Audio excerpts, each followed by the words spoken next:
C'est un privilège de venir au Canada, ce n'est pas un droit, a précisé le ministre de l'Immigration Mark Miller. Pourtant, en 2022, le pays ouvrait ses frontières pour pallier le manque de main-d'œuvre. Depuis, difficulté à trouver un logement, marché de l'emploi sous tension, services de santé sous pression, le Canada durcit les conditions d'études sur son territoire.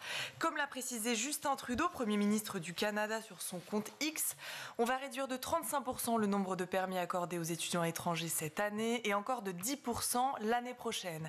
L'immigration est un avantage pour notre économie, mais quand de mauvais acteurs abusent du système et profitent des étudiants, on doit agir. Quand on parle là, le Premier ministre, effectivement, quand il parle de mauvais acteurs...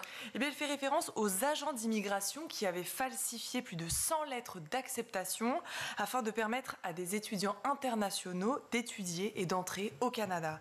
Alors, le pays ne va pas seulement diminuer de 10% le nombre de permis d'études. Le Canada prévoit de réduire le temps de travail pour les étudiants étrangers, retirer le programme pour les travailleurs étrangers temporaires et restreindre les permis de travail des conjoints d'étudiants.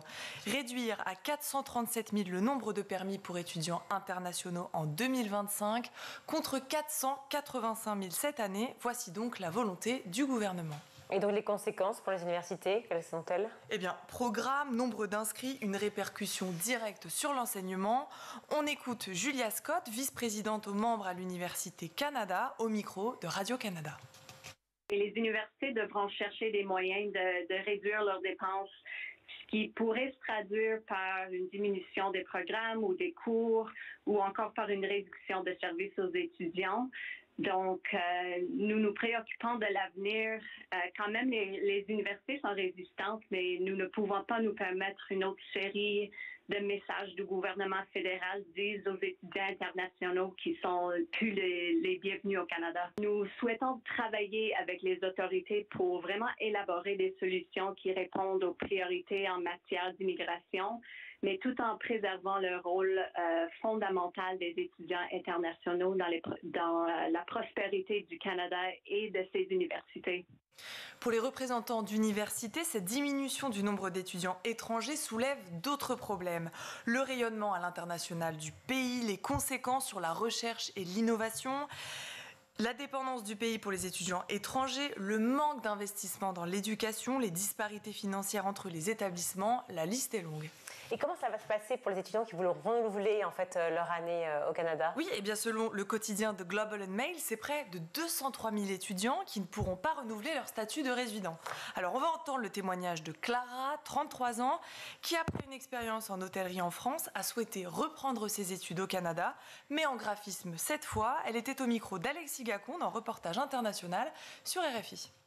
Les conséquences, c'est que moi j'avais basé tout mon avenir sur cette reprise d'études qui était essentielle pour moi et qui était en fait mon objectif à court terme et à long terme.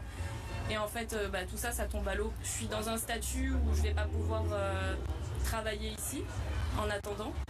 Je vais devoir repasser en tant que touriste. En fait, j'étais tellement à des années-lumière de me dire que je pouvais ne pas avoir ce permis d'études que j'ai pas anticipé d'autres solutions. Pour moi, c'était évident que j'allais l'avoir.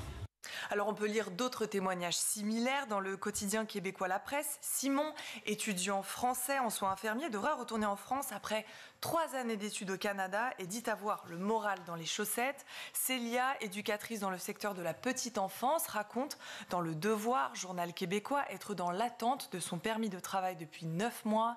Ceci lui cause des difficultés financières et sans réponse rapide, elle devra retourner en France. Mais le Canada reste tout de même la première destination des étudiants internationaux. Et alors que certaines universités françaises atteignent déjà un taux d'accueil maximum, il faudra attendre la rentrée prochaine pour évaluer les impacts directs sur les écoles et les universités françaises. Aussi, si la nomination de la nouvelle ministre française de l'Éducation nationale, Anne Genetet, inquiète les syndicats de l'enseignement, reste à voir si son programme proposera des solutions pour ces étudiants qui devront quitter le Canada. En attendant, toutes les informations relatives aux études et à l'immigration sont à retrouver sur le site du gouvernement canadien, www.canada.ca, onglet Immigration et citoyenneté. Ça ne nous empêche pas de saluer tous les Canadiens qui nous regardent.